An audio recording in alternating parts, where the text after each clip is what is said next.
तो एक आपकी एक और रील बहुत वायरल हुई थी यशराज के साथ, जिसमें आपने वो वॉइसेस ऐसे एक से दूसरे में स्लाइड करके बताई थी। या तो इट वाज वो आप व्हेन ही कैसे स्टार्टेड करते with Kartik Kartik Aaryan. Aaryan? Kartik Aaryan he did it and I said कि कार्तिक आर्यन जो है वो धीरे धीरे पंकज त्रिपाठी बन सकता है, क्योंकि इसको ऐसा जब आप बोलेंगे तो पंकज त्रिपाठी बन गया, ठीक है, लेकिन पंकज त्रिपाठी को अगर थोड़ा सा बेस डालेंगे, there is something he just gets into a John Abraham mode, something like this if you make it more classy, right? But अगर John Abraham के बाद if you just remove the bass and if you can just get into a treble mode, you can just get into the Ranveer Singh who is just like this, very very energetic Ranveer Singh, right? लेकिन रणवीर सिंह को अगर वापस थोड़ा base डालोगे तो वापस पंकज त्रिपाठी बन जाएगा. पंकज त्रिपाठी के बाद फिर से अगर थोड़ा सा बेस डालोगे तो जॉन इब्राहिम बन जाएगा. जॉन इब्राहिम का फिर से थोड़ा बेस निकाल दोगे तो रणवीर सिंह बन जाएगा. यार this is how it is. क्या बात है, क्या बात है. ये देखने में जितना आसान है ना, बट आई एम 100% श्योर कि इसके पीछे बहुत मेहनत है.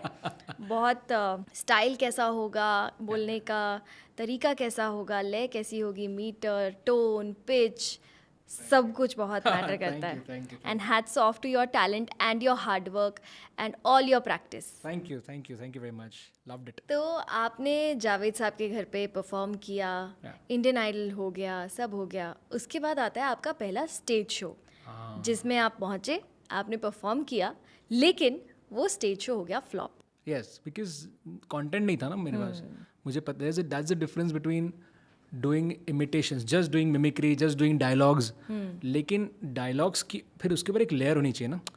अगर आप डायलॉग्स बोल रहे हो तो पब्लिक ताली बजाएगी, लेकिन आपको कुछ उसमें डालना पड़ेगा जिससे वो एंटरटेनिंग हो. कुछ कॉमेडी, कुछ तो कॉमेडी. हाँ, एंड और हमारे इंडस्ट्री में ऐसा ना, लाइव इंडस्ट्री में there is nothing called as an entertainer. ऐसा नहीं बोलेगा कि आपको अभी आवाज़ें सुनाने आ रहा है, ऐसा कोई नहीं बोलेगा. या तो आपको कॉमेडियन ही लेबल दिया जाता है कि आपको यहाँ पे, अगर ठीक है आप मिमिक्री करो लेकिन आपको हंसाना पड़ेगा. तो तब मेरे पास कोई कंटेंट नहीं था कि मैं हंसा पाऊँ करके. तो फिर वो इसलिए मैं गया वहाँ पे स्टेज पे, डायलॉग्स बोल रहा हूँ. हाँ, पब्लिक ने सुना डायलॉग्स, फिर 1-2 मिनट के लिए डायलॉग सुने, उसके बाद क्या करेंगे ना. They you need to sustain on stage. अब मैं जब जाता हूँ परफॉर्म करने के लिए तो 40-50 मिनट परफॉर्म करता हूँ मैं स्टेज पे. उस वक्त मुझे 10-10 मिनट की 2 एंट्रीज भी मेरे लिए बड़ी थी. मैं क्या करूँ, मुझे पता ही नहीं स्टेज पे क्या करना है. So then started writing content कि मैं स्टेज पे क्या करूँगा. फ्लॉप शो गया पहला, उसके बाद आपकी फीलिंग कैसी थी as an artist when you got down from the stage? Confidence down हो गया था बिल्कुल? हाँ, होता है ना. But I think I was very new that time, that was my first show.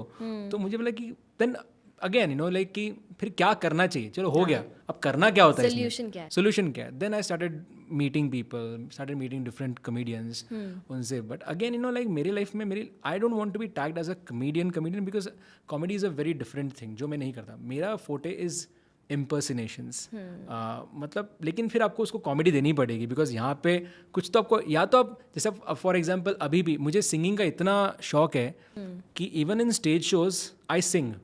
So I say, तो उसमें अब मैं कॉमेडी कैसे डाल देता हूँ कि जैसे कि मैं बोलता हूँ कि कुमार सानू गाते हैं, तो कुमार सानू का सुन लीजिए, कोई भी आप गाना गाते हैं ऐसे लगते हैं की 12 खड़ी गा रहे हैं. जैसे कि हे हो. तो ये आपकी सिंगिंग भी हो गई और इसमें आप कुछ कॉमेडी फ्लेवर भी डाल रहे हो, जैसे कि ये ऐसे गा रहा है, वो ऐसे गा रहा है. तो वैसे तो आपको मतलब कुछ तो लेयर डालनी पड़ेंगे. आपको एंटरटेनिंग बनाने के लिए आप वॉइसेस करते हो ठीक है, लेकिन एंटरटेनिंग के लिए आपको स्क्रिप्ट करनी पड़ेगी. करेक्ट. तो अब जाके स्क्रिप्टिंग करता हूँ. फिर वो आप अपनी स्क्रिप्टिंग खुद ही करते हो या somebody writes for you? I am quite comfortable in my own scripts only. Nice. हाँ, अच्छा लगता है specially. But for television shows या हो गए या फिर कोई दूसरे शोज के लिए then of course a script writer. But एक अच्छी बात है कि स्क्रिप्ट राइटर जब लिखता है ना तो आपकी थिंकिंग से अलग लिखता है वो. बिल्कुल. तो उनकी भी स्क्रिप्ट बहुत इंपॉर्टेंट होती है. आप दूसरों से भी बात करो, क्योंकि शायद आपको कभी फॉर एग्जांपल अब नाउ आई डू वीडियोस, तो वीडियोस में कभी मेरी वाइफ बताती है कि अरे ये ट्रेंडिंग टॉपिक है, इस पर कुछ सोचो.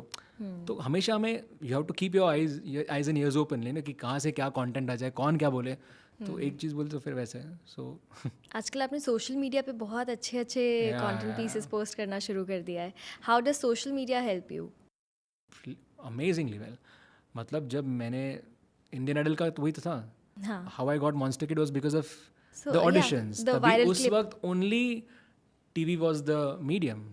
अब तो अगर अब मुझे कोई बोलता है ना कि बस वो ब्रेक नहीं मिल रहा है हमें ना, कितनी मेहनत हम भी करते लेकिन ब्रेक नहीं, I don't even accept that, because now if you are really good there are so many mediums that you can you know express yourself.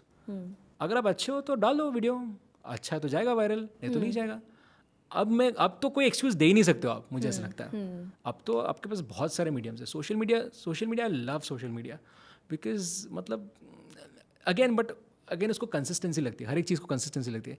एक वीडियो वायरल गया इसका मतलब ये नहीं कि फिर आगे भी चले, तो बट देन दैट बिकम्स जितने फॉलोअर्स बढ़ेंगे उतनी रिस्पॉन्सिबिलिटी बढ़ती है, फिर आपको you have to entertain them, right. फिर आपको consistently, yes, I think that helps you to be relevant. Social media keeps you that relevance. And मुझे ऐसा लगता है कि मैं हर बार कुछ नया करूँ, क्योंकि मैं भी खुद बोर हो जाता हूँ करके। सो आई सी टू इट कि हमेशा कुछ नया कैरेक्टर, आज कभी गौर गोपाल दास कर दिया, कभी अंकुर वारिकू कर लिया, अपार्ट फ्रॉम बॉलीवुड, राइट, गौर गोपाल दास हो गया। तो जितना मुझे लगता है कि any artist, everybody should be relevant, they should know कि अभी मार्केट में क्या चल रहा है। जितना रेलेवेंट रहोगे उतना आप चलोगे मार्केट में।